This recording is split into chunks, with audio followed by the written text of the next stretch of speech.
So let's talk about money. We all think about it, right? But what is its real value? Turns out it's not really about fancy cars or giant houses. Today, we're going to dig into the real reason we chase wealth, and I think the answer is going to surprise you. It seems like a simple question, doesn't it? But the answer goes so much deeper than you might think.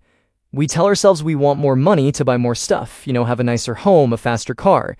But is that really what we're after? Is that the actual end goal? This right here, this quote, is the key to everything we're talking about today. The single greatest thing money can buy isn't more things. It's the ability to wake up every single morning and say, I can do whatever I want today. It's about freedom, plain and simple. Okay, so is that just a nice idea, or is there actually something to it? Well, it turns out the evidence for this doesn't come from some economist, but from a psychologist who dedicated his work to finding the one common thread in a happy life. So let me introduce you to Angus Campbell. Back in the 80s, he was digging through tons of data, trying to figure out what actually makes people happy. He put all his findings into a book called The Sense of Well-Being in America, and what he discovered was, well, it was a real game changer.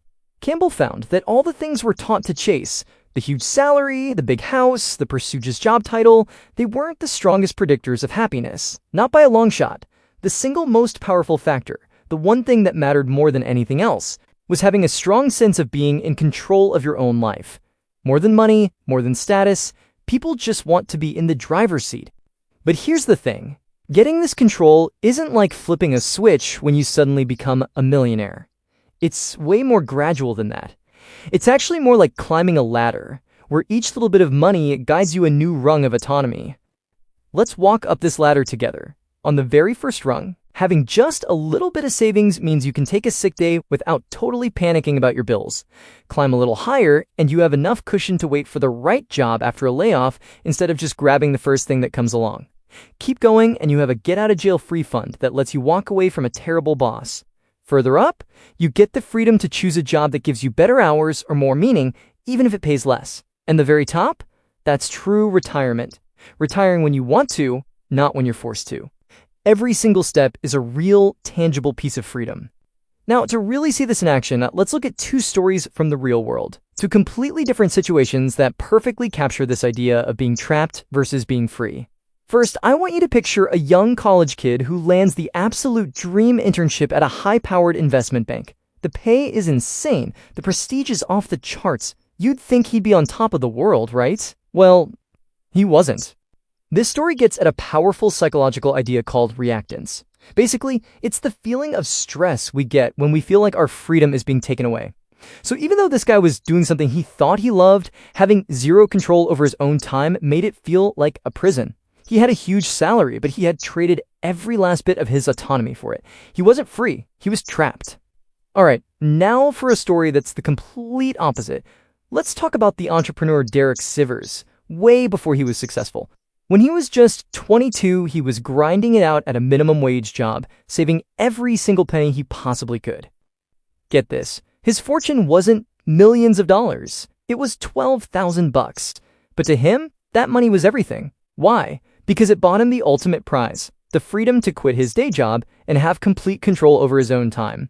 That 12 grand bought him way more happiness than that investment banker's massive salary ever could.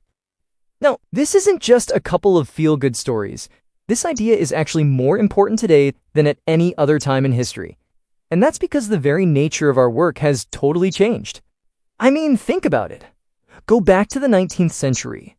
The economy was all about manual labor, working in factories, working on farms. When you punched the clock and went home, the work was done. But today, the vast majority of us are knowledge workers. Our most important tool isn't a piece of machinery, it's our own brain. And that's the trap of modern work, isn't it? Our work is in our heads, so we take it with us everywhere. You're thinking about a project in the shower, you're answering emails at the dinner table. That line between work and life has gotten so blurry, and our control over our own time is constantly being chipped away. So if we're not sure what we should be aiming for, who better to ask than the people who have the most life experience? Well, that's exactly what a gerontologist named Karl Pillemer did. He went straight to the source and asked 1,000 older Americans for their biggest life lessons. And you want to know what he found? Not a single person said that to be happy, you should work as hard as you can to buy all the things you want. Not one said you should try to be as rich as your neighbors. Instead, they all talked about things like quality friendships, being part of something bigger than themselves, and, this is the big one, spending unstructured quality time with their children, time that they were in control of. And that brings us right back to where we started. The psychologist discovered it, the stories of the banker and the musician prove it, and the people who have lived the longest, they confirm it.